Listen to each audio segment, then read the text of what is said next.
And I'm hovering over my body, and I had not taken ayahuasca. And the voice said, well, now you're going to know the future. And I started crying. I said, I don't want to know the future. You know how most of us think we want to know the future? You and I are already kind of talking about that. You don't really want to know the future because it gets in the way of living. And I said, please don't make me know the future. And it said, well, I'll block out as much as I can. And I was in my body landing, and the voice said, oh, and by the way, now you're going to have your 10 years of darkness, which is like, which it was.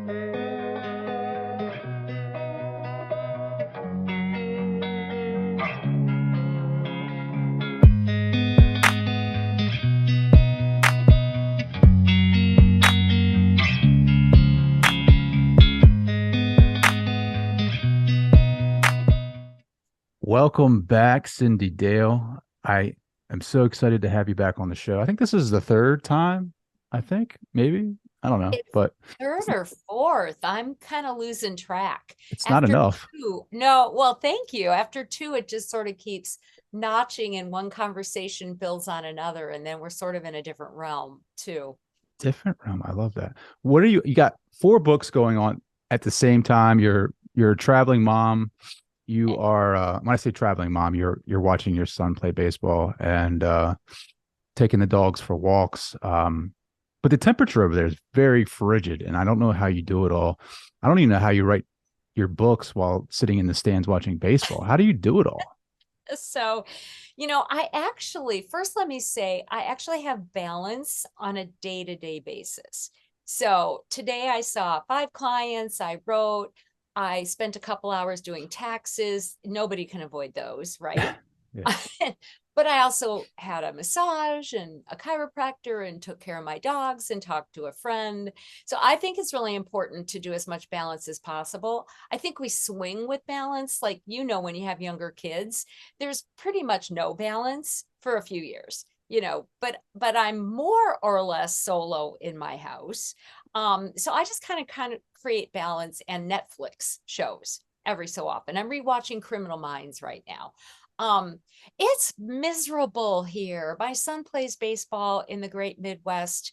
They call it spring baseball. That's the same as saying winter baseball. Um, Last weekend I went to a doubleheader, and I was literally, though, only gone for 27 hours. I'm very compact, and I have a down jacket that's supposed to go down to 60 below. It doesn't.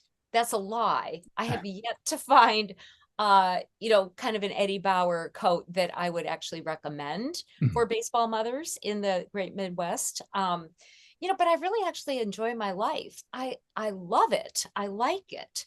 So I move from things to thing, which we ADHD people can do quite well, right? Just keep flipping around. And then by the end of the day, I'm done. I'm tired and I go to bed. um 60 below. Like I don't know if I've ever seen like a jacket advertised for that, right? Like 60 below. That's insane. I don't know how you do it. I'm not a big cold weather guy like I used to be, but as I start shedding the weight right from running, it's like the I get so cold so easily. So it's like my wife makes fun of me all the time. Like I'm wearing slippers throughout the house all the time. Like the heat could be like 80 degrees. I'm still wearing like slippers. Like it's crazy. I don't know how you do it. Well, what's happened is your intelligence has risen. Mine's probably getting frozen into the smaller digits the more often I sit at baseball. It's miserable and it's cold, but I do sit out there and write. Sure. So I have hand warmers. And so I would say that's the secret to being an author of many, many books is have your tricks and your Mhm, techniques. mhm. Well, tricks and techniques. What are your techniques when you do sessions with clients, right? Like what is a typical average session look like with a client?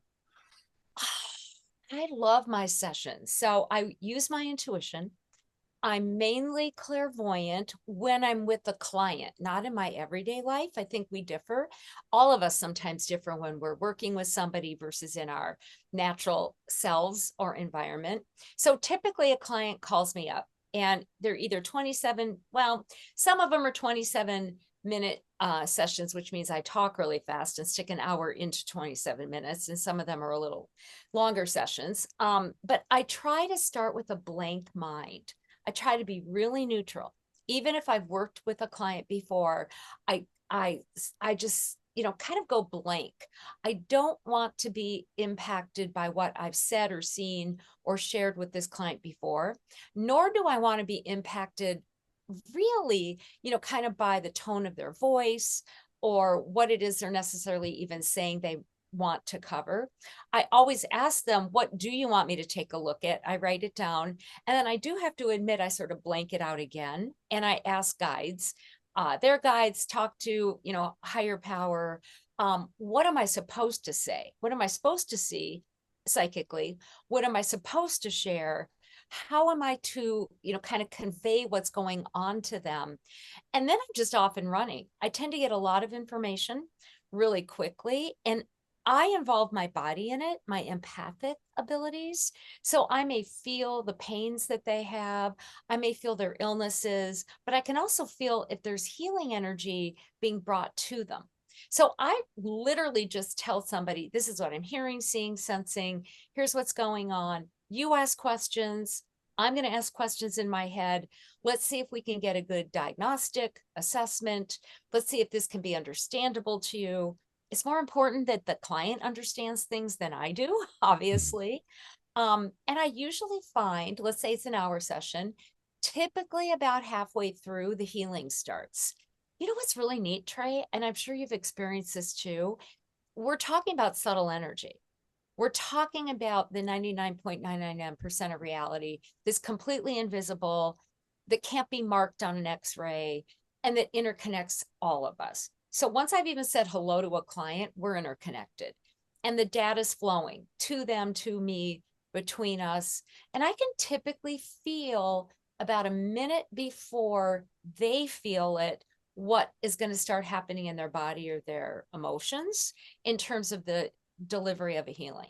I've had a client whose spine has actually grown an inch while we were on the phone. They measured, like they knew how tall they were before, and then they measured after. And I could feel my spine. I was perfectly fine, but I could feel the lengthening of the spine. And they were like, "Oh, wait a minute, I think I'm taller. My spine hurts. That scoliosis bend is straightening out."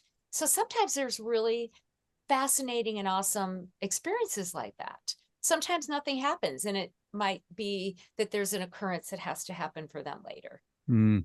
Have your has your guidance um changed over the years? Like since you started doing these, like has the message changed or evolved for your clients? Oh, that's a really great question. I think I'm um I think I have changed. I think I'm more trusting. I think that I suspend the everyday brain much more quickly and easily. So if I'm hearing information or data or seeing pictures that don't make sense, I just trust that they make sense. I just say them, I put them out there. Typically, the client understands them, and then we can have a dialogue about them. And certain sessions, like today, for some reason, sometimes it changes on a daily basis. Today, I felt like I was on some kind of sacred medicine with every client. I honestly felt I've never done LSD. Okay. I've done ayahuasca, and psilocybin, always legally, not in this country. But I felt like my neurons were activated. So I was at that sort of a conscious level. And I thought that was really actually really powerful for the client because they felt their brains changing. They felt their attitudes shifting. They felt their hearts healing. They felt limbs lengthening or illnesses starting to lift. So I think the more experiences I have in helping myself, and deepening my own understanding of the world and just like letting things go easier. There's a lot I just, whatever, used to bug me even 5 years ago. Whatever. I mean, what are you going to do? You can't control it. Just show up. It's going to be 32 degrees out there on that, mom in the bleacher bench. It's 32 degrees. You're just going to be cold. It doesn't matter how much hot tea you have. So I feel like the more I'm enjoying life and willing to be in an open space, the more I can bring to my clients and the more Mhm. changes they get. What would you say your wheelhouse is, right? Is it healing, or is it like bringing in that metaphysical, the guidance, the guide, the messages from the guides for your clients? I think it's 50-50. 50 I'm a 50. data, yeah, I think it's 50. I talk, I'm a talker. So the thought of even on the phone working with a client and not talking, like I would itch. I would feel very non-productive and very truncated and like I've got, like a champagne plug in and I can't enjoy the bubbles, of the conversation. I get a lot of data, but see, I think data can be healing too. Mm, It strikes, you know how that works. It strikes a person a certain way, that certain word or tone, they can go, oh, I really can let this go. But I would say it's 50-50 during a session. A couple days ago, I had a session with a man I've worked with probably 15 years. Once a month, once every 2 months. I don't have that many people I work with that frequently anymore. And right before he called me, I tend to check in just a second before when I know the person. And I got nothing. I just heard, Cyndi, you're supposed to say there's nothing. I thought, okay. So I answered the phone. I'll just call him Bill. And I said, I sort of checked in for you. And I said, I really get this sense of nothing, but it sort of amazes me. And he said, yeah, nothing's really been happening. But as we talked, I kept getting this frame that he was actually in a place very few people get to, where they just sit in their lives and they enjoy it. They're not straining. I think you're there. They're not straining. They're not forcing. They're making dinner when it's time to make dinner. If they don't feel like making dinner, they don't make dinner. Like he had gone through all these dramatic events for years and years. And then he was in this place of just whatever you want to call it, flow, acceptance, and surrender.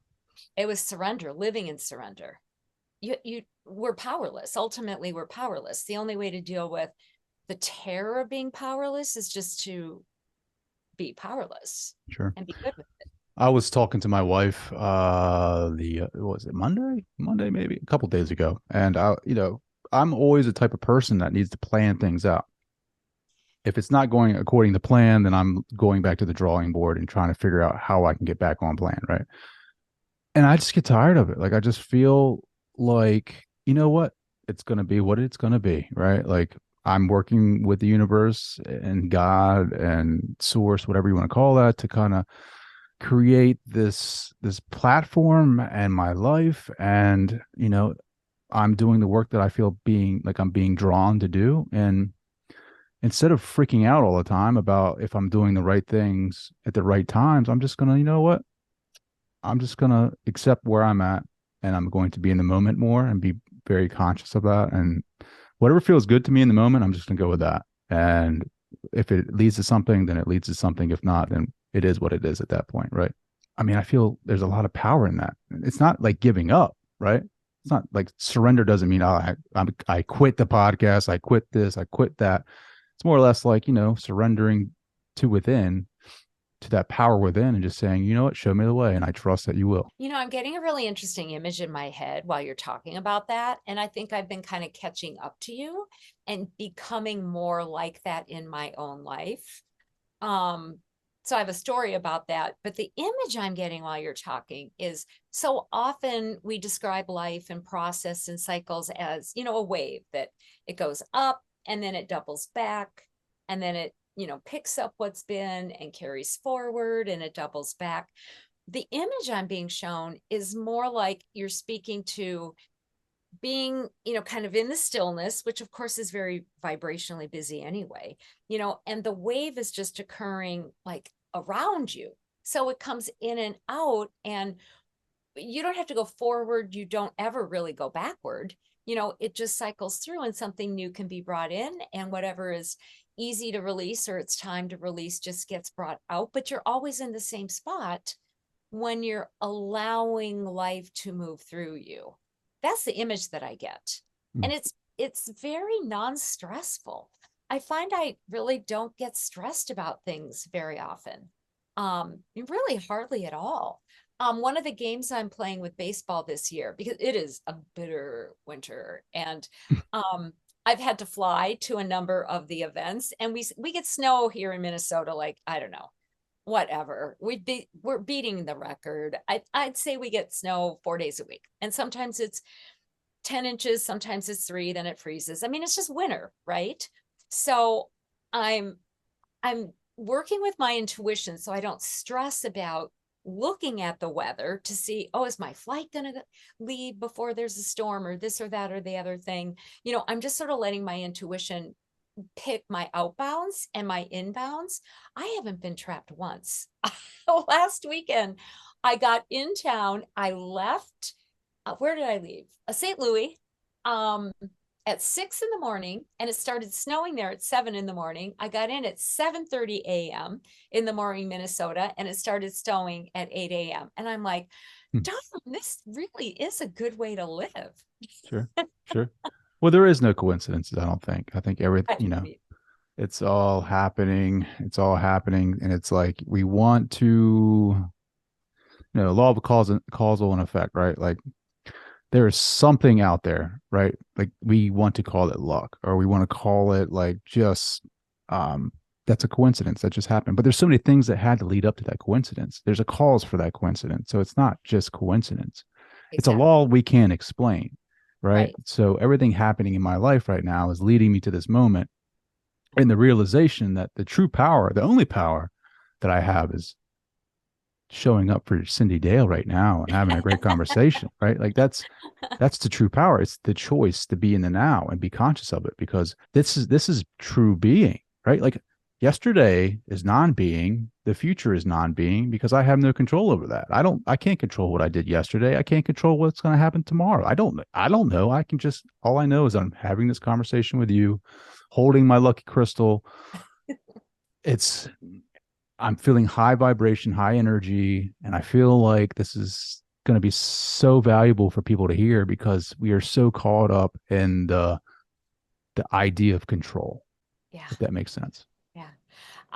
It's been, can I give you one of a succinct version of my newest way of looking at the universe? Absolutely. It's very reduced from what the very intelligent quantum physicists, the big people think. I'm taking all the formula out. And it looks like this universe and beyond, of course, we already know, science says it's already, it's 11 dimensions plus, stores information in geometric shapes, which of course makes sense. Plato said that, Pythagoras said that. Um, Confucius was even saying that. I mean, it just makes sense. So this big, huge universe stores data in different geometric forms. Not that we know what all the geometric forms look like. So I'm, not going to insist that they're Euclidean. The brain, and therefore the rest of the body, fires in at least 11 known dimensions mathematically and stores data geometrically within the neurological system and within the body, within crystalline shapes, etc. And the studies, especially coming out of Russia, and other countries like that, studies about water and crystals. James Oshman is sort of, I think, the most advanced pioneer in America. He wrote energy medicine book years and years ago that is one of the Bibles. Um, are saying whatever it is you hold as your main focus, there's probably a better word for or statement to explain that, but whatever you hold as your main focus, that is going to determine what you're opening to in the universe in terms of this stored data. And stored data isn't just history, it's concurrent, it's historical, it's potential, it's possibilities. So if you think of that and you're really able to be in that place of warmth or stillness or love or contentment or beingness, I don't think the word matters, or surrender. And that's kind of the primary way you are. That's what you're going to be given. Like if you're holding yourself in hatred and frenzy, and I'm giving a lot of grace for all of us who have had to work through trauma, and have to excavate our belief systems and do the deep dive, because that's just seems to be necessary. But however you hold yourself, that's what it is that's going to kind of pour into you and that you're going to be feeding. Mhm. So the simpler, the better. Obviously, it's not like the law of attraction where you've got to ferret out every negative thought or just have one singular focus. Sure, you may get your red Corvette, but it might be a Matchbox Corvette by the time you get it. Um, we are part of this beautiful unfolding, uh, sort of symphony, and we don't determine what's out there, but we do have sort of an awareness. Whatever we hold as the most important awareness, I think will kind of determine a lot of what we perceive and or what might occur in our lives too. Could be just perception. You get hit by a car, and if you're willing to sit there and just be open with it, there could be something beautiful, of course, that can come out of that too. Sure. A near death experience, right? Yeah, Like, I've had a few of those. Have you? ooh, Have you I had some have of not. those? I have not. Oh, I've been, well, all right. So talk about that, right? Like near death experience. Did you have like a traditional, like I say traditional, right? Like it's, we have all this data now, just from, people and their experiences, but like, was it what like Raymond Moody considers a typical traditional near death experience where you experience the oneness, you experience love, you experience being surrounded by spiritual beings, and you go to this place where you have a life review, and um they tell you it's not time and you come back? Was it something like that? well, I've had two very strong near-death experiences. One I would call a failure A by failure. by Raymond Moody's definition, and what I would call a very life-changing, poignant success. So the failure was when I was 12 or 13, and I was just done. I was super psychic. My family was family. It was very, very hard, very painful. And I was just done. I was just done. I'm very Norwegian and I'm very stubborn. So I just told my parents, I'm done. I'm done. I'm going to die now. I was like 12 or 13. Of course, they didn't believe me. And but I got really sick. I got really sick. And my uncle, who was a surgeon, came over. I probably lost, I don't know, lots and lots of weight within 2 to 3 days. I was very sick. And he goes, we're going to have to put her in the hospital tomorrow morning. And so I decided, well, I better leave before they put me in the hospital and make me stay here. So I left my body that night and I looked down. I could see it. I was so little, so skinny. Um, in my family growing up, every time we were sick, my mother sprayed Lysol everywhere. Ugh, I could see it everywhere around the room. That's what I mainly remember looking down. And I left and I went into this sort of blackness. And this voice said, you got to go back. And I said, no, I'm not going back. Nothing light, nothing very, no angels, no chorus. And the voice said, no, you have to go back. And I said, no, I'm not going back. And the voice just said, you're going back. You haven't done anything. And then boom, I was back. And I was so mad. I shut down my abilities. I think it was a success in many ways because I shut down all my gifts. I refused to be spiritual. I became anorexic, OCD, all these things that a few years later drove me into therapy, which was really intensely important. So I started by 19 or 20 for therapy, and that led me to further development in jungles and deserts with shamans. My poignant near-death experience was actually ayahuasca. It wasn't even induced by ayahuasca. I did ayahuasca before Aaron Rodgers did ayahuasca. Can I just before it was famous, when it was very weird, like 25 years ago, a long time ago, I did ayahuasca. It wasn't cool. My family thought I was nuts. Um, so I went down to Peru many times and I led a group to Peru, and there was a shaman. And I did not take any ayahuasca. It really tastes horrible. I don't really need it anymore. It tastes horrible. Um, and the shaman passed out. He's leading my group and he's passed out underneath the altar. I'm like, this is not a good thing. What if these people wander off and are killed? So I stayed awake. And just before I like did my duties as tending to my wards, I had an ayahuasca experience. I was sitting on a stump and I felt this black light come through the backside of my heart. And I was literally, I wasn't dead, but it was a near death experience. My soul went through the rest of this lifetime till I was really old. And I could see where my kids were, and I was really old. So I'm going to live really old. And then I died. Then I was up in the universe. And I just had this thought, you want to be brilliant when you get these experiences, but I wasn't brilliant. I had this voice say to me, so what do you want to do now? And I said, I don't know. So I I'm not that bright in my soul, I don't think. And I said, just do what I'm supposed, just tell me where to go. So that black light came back in through my soul, and I was in the oneness. It is what people say. It is what it is. It is love. It's beyond the word God. Um, I don't know how long I was there. It felt like forever.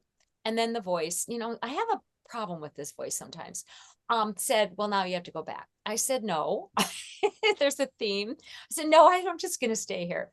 And it was like, no, you got to go back. And then, of course, it said, no, you're going back. So I'm being brought back through time. Literally, I'm going back through time, like how Merlin, some people say he lives backwards. I'm being brought back through time. And I'm hovering over my body, and I had not taken ayahuasca. And the voice said, well, now you're going to know the future. And I started crying. I said, I don't want to know the future. You know how most of us think we want to know the future? You and I are already kind of talking about that. You don't really want to know the future because it gets in the way of living. And I said, please don't make me know the future. And it said, well, I'll block out as much as I can. And I was in my body landing, and the voice said, oh, and by the way, now you're going to have your 10 years of darkness, which it was. I did have my youngest son during those 10 years, which was lovely, but I couldn't get almost any psychic phenomenon at all. I could get enough to work, but not enough to steer my own way through life. I just kept going to therapy. I did what I did. I couldn't get a book published. It was painful. It was painful. I came out of it. I walked home one day from the neighbor's house, and my guides were literally sitting in my living room. I could see them, and they were toasting, and they said, your 10 years of darkness is done. And then boom, I had all my faculties back again. So What was I the reason behind the 10 years? Oh, do you know what I did a lot during that time? Being somewhat Drink? devoid. Yeah. You know what I did is I did a lot of therapy. I did a ton of therapy. I'd already been in therapy, but I did even more family systems therapy. Hmm. I had Was it teaching you how to hone in that skill, yeah, right? absolutely. Yeah, inner. It's kind of like even Meister Eckhart, the Christian mystic of hundreds of years ago. We think of Eckhart Tolle, but there was a Meister Eckhart first. He had years of darkness. It's really that dark night of the soul that it seems most people do at some point in their lives.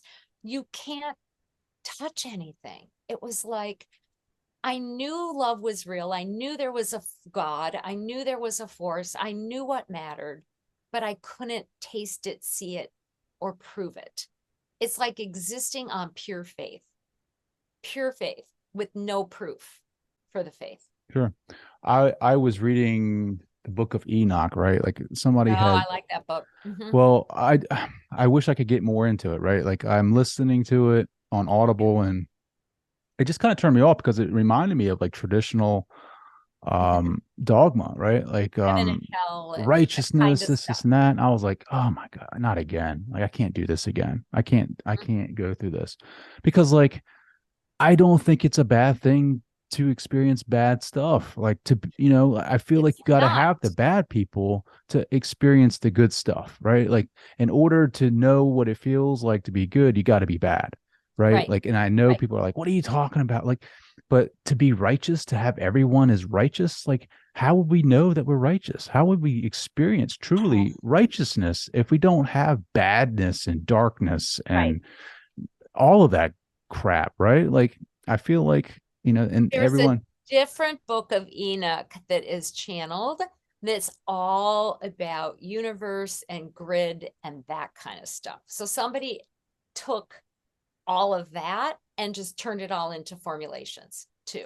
But I agree with you that Leviticus, heaven and hell, much of the Old Testament stuff, the Abrahamic religions, it's control. It's all control. You got to have hell to know what heaven is. You do. And I don't really believe in evil the way we think of evil. I do believe people can do what we call evil things, which is malicious destruction. Malicious intentional destruction of somebody's well-being or their body or whatever. But I can also say I have been like that. There were times, especially in my late 20s, early 30s, where I was just so unhappy. I was in therapy, but whatever. And I was just twisted inside. And if I felt like somebody harmed me, I really actually enjoyed saying something mean to them. I liked it. I felt good. I felt like zinger.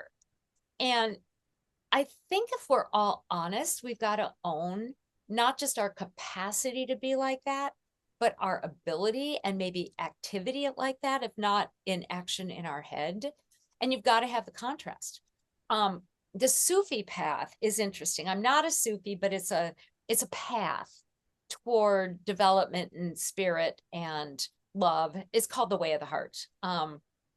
It has all these systems. Everything is systems. I write books with systems, whatever. You can kind of ignore systems too. But it talks about as you're developing, like there's 12, this particular version of Sufism, which is a healer version, says that there's like 12 paths for development, say, of your soul or to deal with your ego, which is not just a bad thing. I don't think ego is just a bad thing. But the first 6 have to have darkness, and they're meaning bad. They don't mean just light and dark like colors. You have to have that. You have to make choices. You have to fall, you have to fail, you have to be different ways, in order to really make valid choices. How can you make choices if there's not contrast? And if you don't fail, you don't really know what those choices feel like. Yeah. Yeah, I totally agree. Like there, like me too, right? There's a shadow, right? And I'm finding myself integrating more with that shadow, of accepting it, of loving it, of shining the light on it, right? Like, and the light isn't good or bad. It's just me showing my attention to it and focusing in on it and not turning away from it like I've always have in my life, right? Like avoiding it, either going out and partying or just completely ignoring it and projecting it onto other people. Full acceptance, good or bad. I mean, it's pretty ugly, right? I think we all have that inside of us, right? That Yeah. potential and that shadow. And if anything, like, I don't know, I see my shadow as like the weird 12-year-old kid with like going through that awkwardness phase, like just thinking, like feeling like I'm just completely like an idiot, right? Like can't say anything right or whatever. Like that's what I envision my shadow being. And like loving him for him, even for the things he does that he thinks he's just a complete moron for doing. Just kind of like, buddy, man, I'm not going to stop loving you. Like I'm not, like you are me and I am you, and we're in this together.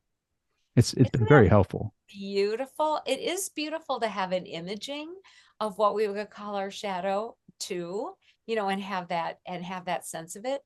One of the things I do, and it's a bit macabre, I watch Criminal Minds. I think there's a newer version, but I have watched Criminal Minds, and it's a kind of several year series of the BAU, these investigators pursuing serial killers, right? I really like the show. Because it's not really just a study in abnormal psychology.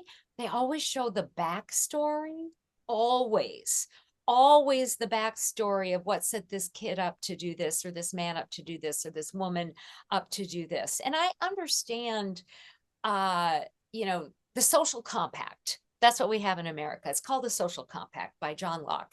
Don't do harm to others, and they shouldn't do harm to you. Well, Okay. John Locke said we're Simple. clean slates when we come into this world, right? So Yes. those Blank people that you're slates. watching, blank slates, yeah. Um, Mhm. Yes, are probably influenced by the systems, the family systems, the programming, right? all of it. It's all family systems, family programming. And you watch these BAU agents like meeting some of the family members or finding out the backstory, and then their compassion and the pain of these agents certainly includes what the victims went through, but the pain is also what the perpetrators have gone through that sculpted them. And there really is something to that phrase in the 12-step program. I've done a lot of 12-step programs. It's like, there, but for the grace of God go I. Honestly, I feel pretty lucky. And it's lucky at a lot of levels. Like, somehow, maybe without knowing it, I made some good decisions, but I didn't really know it. Um, that I'm at the point in my life where I'm like, I'm healthy. I'm happy. I'm I'm not mean. I don't even feel like ever being mean the way I used to. I'm sort of taking stock and going, wow, I really I have a lot of peace. And I can look backward at different little fleeting events in my life and go, wow, Cyndi, that you really didn't have any peace there, or you didn't have any peace there. And I feel very fortunate, because I think it's more than just my choices, to be honest, that have allowed me to be in a place where I feel really good about myself. Mm-hmm. I mean, and that I'm a pretty good person in comparison to ways that at times I've acted out, my wounding or my shadow. Yeah. But what is good, right? Like what is good? Like what is good? Uh I'm I'm Tell going me, deep in the what do you philosophy, right? say? You talk first, Trey. What is good? I think it's all subjective. It's all your experience, right? Like what is good, and I'm definitely subject to my programming, especially from coming up from a Christian background and a smaller town setting. So like my version of good is totally different than yours, and it's probably different than the person listening to this right now. I think we can have a some very common, common values, like a value system. And but again, it's like if I'm looking at it from a higher level of consciousness, right? Like if I'm here to have an experience, right? I mean, yes, the individual looks at things and we try to hold ourselves to these values and these ideas and these statutes of what good is, what's good and bad. But ultimately at a higher level, it's all for the experience, right? Like in your near death experience, did you get that concept of like everything is happening for a reason, and it's all okay? Yes, I absolutely had that, in that sense of love. And love's too small of a word for what it is I felt a part of. I felt completely connected, but like I was just me too. Like anything and everything I've ever done, felt, was all present. And it was, there's the word good again, right? It was all okay. It was like completely accepted and acceptable. I had no measurement there. There was no ruler of, well, you've done 11 inches right and 1 inch wrong, or the Mm-hmm. opposite. There wasn't any sense of that, nor even any reason to return to clean anything.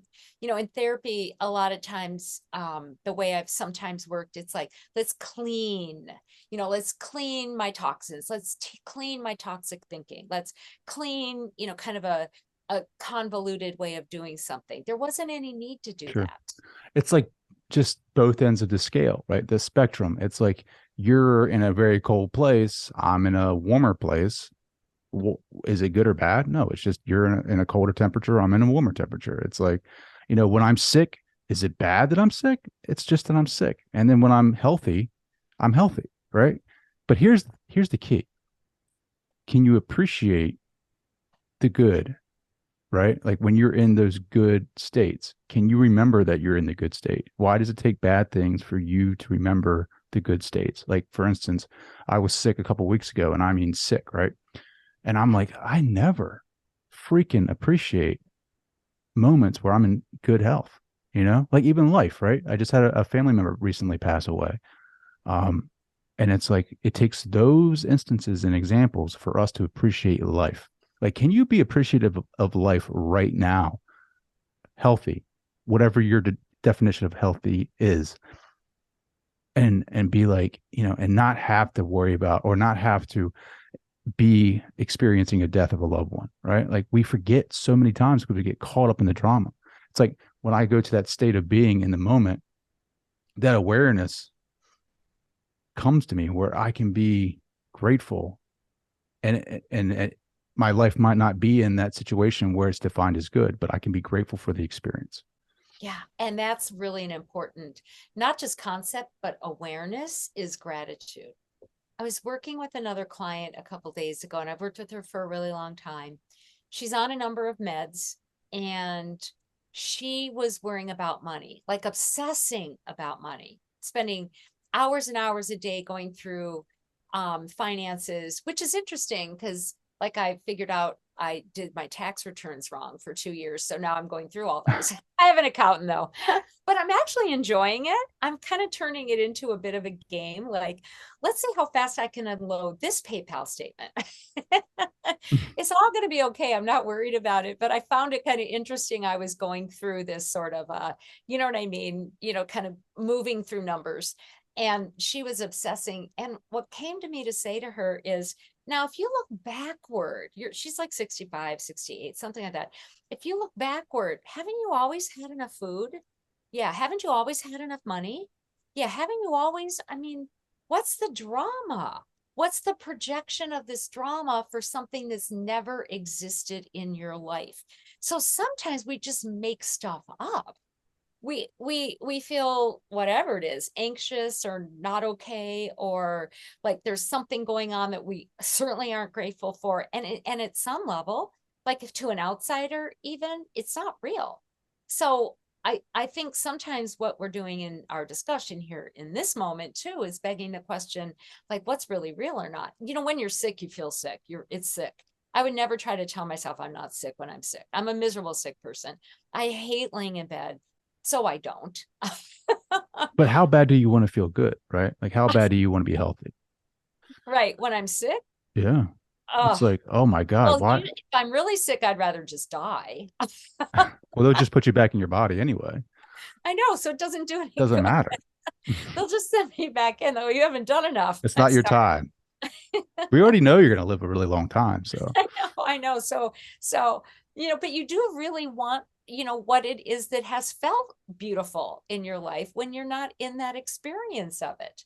So, I mean, but a lot of times, when I've been sick, there's been very few times that if I look back at it, that I was actually really as sick as I told myself I was also.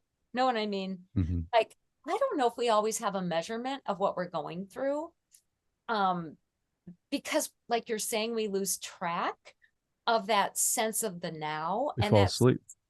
yeah, the falsehood. We go into the falsehood and we lose track of, even in here, there will be something to feel grateful for, even Sure. in here. It's like vacation, right? Like you never want to leave vacation, but would it ever be vacation if you didn't have real life, right? Like everyday work grind, right? I mean, Agree. Well, and I tend to go hiking for a lot of my vacations, so I'm usually happy to leave them.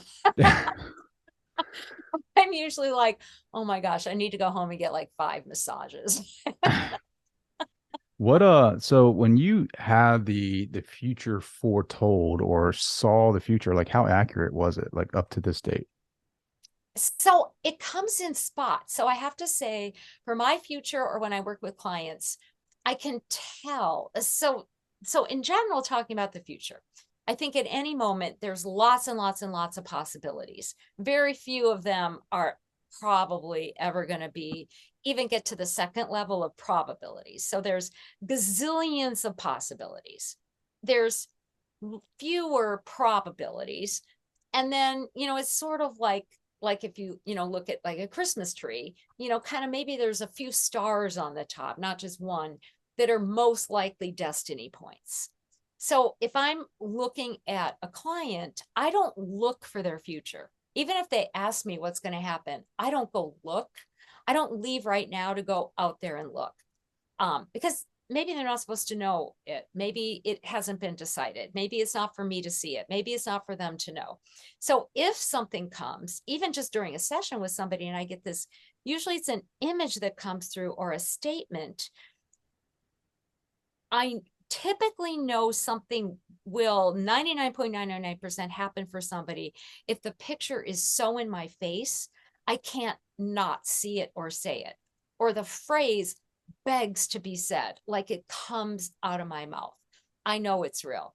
Now, that does not mean I know the timing or that I'm going to be given the timing or the events that lead up to it. Or let's say I see a relationship for somebody, doesn't even mean it's going to work. It just means they're going to meet that person. I have countless examples of that. The pictures aren't always literal, sometimes they're metaphoric as well.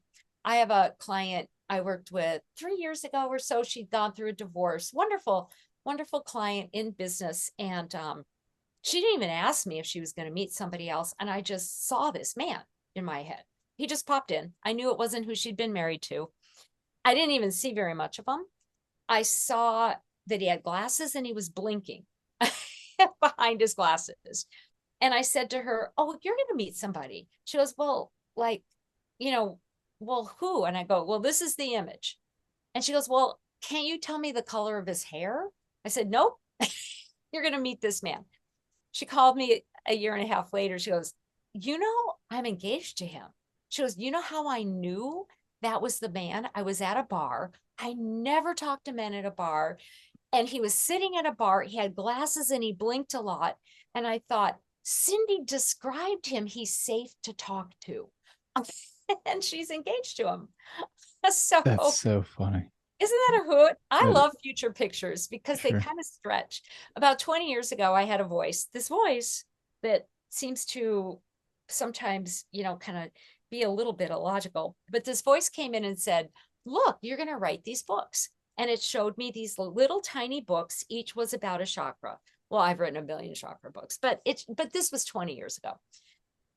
And I said, "Cool." And so I wrote a proposal and I went to my publishers and I said, "Hey, I would love to write these little mini chakra books."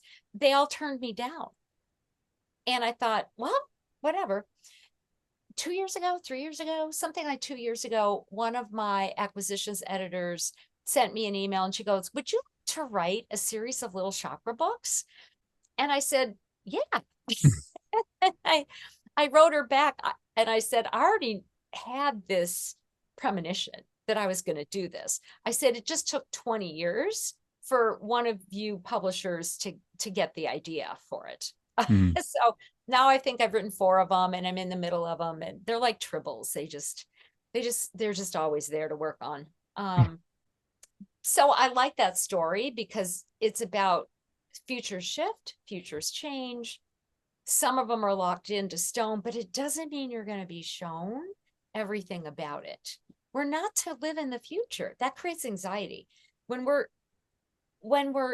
trying to get the future and or live for the future or guess the future, it's like our soul moves forward into the front of our body because that's the future. And that's going to create anxiety because we're also going to become aware of all the gazillions of possibilities, many of which are negative, and we're just going to be freaked out. I think of, so it's anxiety provoking. I think of depression energetically as being kind of our soul behind our body, behind our center. We're sort of back in history because that's where we came from. So if we're always in history, of course we're going to be depressed, because we're going through something over and over and we're not here in the place of power. Now, having said that, we are planning for the future. I'm like you, I have to write a list. I write a list every night. I write a list before I go to bed because otherwise I'm going to think about it in the middle of the night, whatever.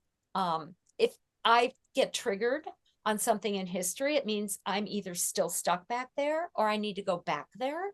So I go back there. But then the point is, like you're saying, Trey, is to come back here. Mm-hmm. Yeah. Because our nature is to live our lives based off of our history, right? The results, right? Like we do things because we've experienced them and we think that if I do a certain thing that it will result in a certain reaction to that because of my past, right?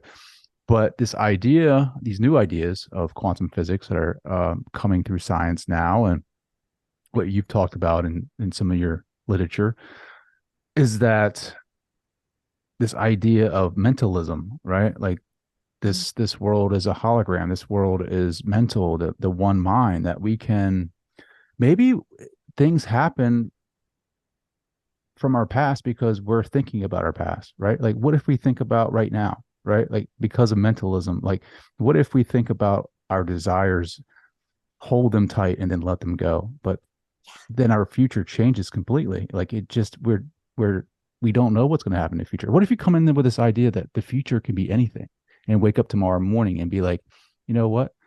Today is a new day and I don't know what's going to happen. And even though yesterday, I acted like it was like the same day every day. It's today's different. I'm gonna come in today and I'm going to have this clean idea that I don't know what's gonna happen. And guess what? I'm okay with that. I'm gonna stay right here, focus in on just having this positive vibration and allow whatever comes to come.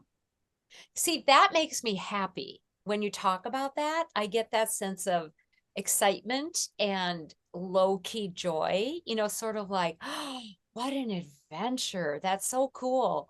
For years, I own a little 57 Rambler. This is in the basement where we're sitting. So thank you all for, being here in my basement with me. But I've had for years people ask me, when are you going to sell it? Where are you going to go? Are you always going to live in Minnesota?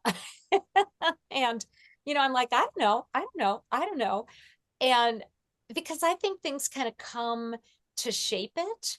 Starting about 2, 3 years ago, I had a sense of adding on to the house. So I did. I have a great builder uh he said, hey, I can redo your kitchen, so now we're redoing the kitchen.